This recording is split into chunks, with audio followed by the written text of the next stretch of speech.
Hello everyone. I am Claudia. We have a special announcement about yet another new CPE course available with your English course at English for My Future.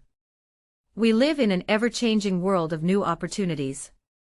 With those opportunities come risks to be mitigated, often with a review of processes. Enterprise risk management is now available. Let's now go to Santa Maria, where Natalie, our roving reporter, is testing what she has learned in her class. Hello everyone, hope you're all doing well.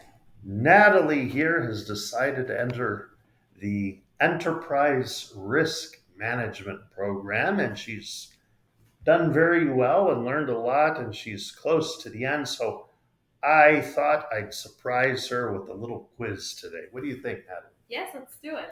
Okay, I've prepared some questions here. Okay.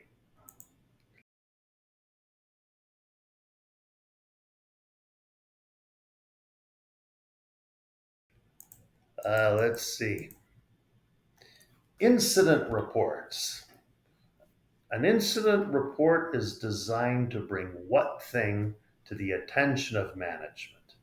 Insured incidents, events that will lose money in the future, activities that have lost a notable amount of money, or employee complaints. So I would say events that could lose money in the future. So an incident report is designed to bring events that could lose money in the future to the attention of management. Very good.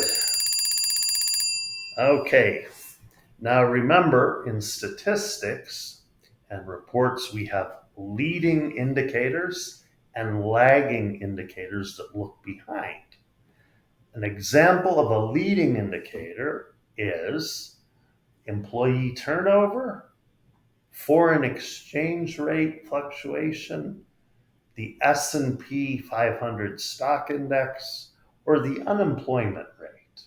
So I would say that an example of a leading indicator is the S&P 500 stock index. Now you remember that's because that's the 500 biggest companies, and they're spread over a lot of different segments, so they give you a good picture of the economy. Another correct answer. Very good. Okay. Now, for auditors or internal finance people or lenders or creditors to compare, if they get two different financial statements, one that's cash, one that's accrual, why would they compare them? Is it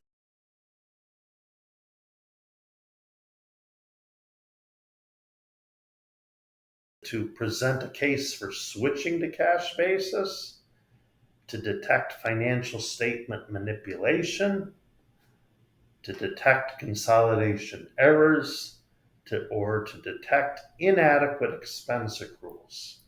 So the reason for comparing cash basis to accrual basis financials is to detect financial statement manipulation. Very good. Very good. Now remember, we have credit rating agencies or risk rating agencies like Moody's, Standard and Poor's, Fitch, that evaluate companies and countries. Okay, and it goes all the way, they all have their different grading systems, 3 to 4 letters, capital A plus plus plus, all the way down to small d, and everywhere in between. Now, if they think that a country or a company is speculative, what grade would they give them? So I think they will have a rating of capital B plus. Capital B plus. So Ding, ding, ding, ding. You've been doing your homework. Very good. Now, sometimes internally in a company, when they're looking at their accounts payable or liabilities, or banks and financial or OEMs will sometimes, when they issue lines of credit, like gigantic credit cards, basically. They'll make a report that matches what could be a customer as a consumer or a customer as a company. Right. They'll compare their credit limit to the actual amount that they're using. Why would they do that? Is that to determine the collection efficiency of the accounting department? An information source to calculate bad debt expense? A way to determine how well the credit department is assigning credit levels, or a leading indicator of potential future defaults? I would say the last one. It's a report for a leading indicator of potential future defaults. Very good, because the accounting department doesn't really do collections very often. Right. And so that is the correct answer. 5 out of 5. And you're almost ready to take your test. That's just great. Yes. Now, what have you been learning? What do you like most about your course? Is it something useful?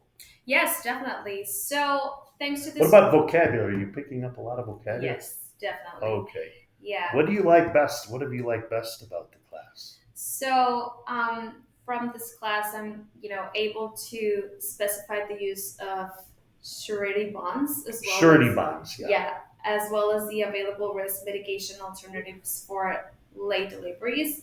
Also, recognize the alternatives available to reduce the risk of insufficient capacity. Mm-hmm. Those are all sound like manufacturing or supply chain situations. Okay. Yes. What else? You were very impressed the other day about the employee turnover factors. Yeah. Yes. Also to specify the risk mitigations, tactics related to political risk and alliance risk, and to identify the employee notification systems that can be used in the event of an emergency, which forms of communication are the most effective, and which issues with employees may arise immediately after a disaster has occurred. Yeah, I think if we look back to the pandemic, a lot of companies were unprepared. Yes. And didn't have a communication, an internal communication network, all the managers with the supervisors and the employees.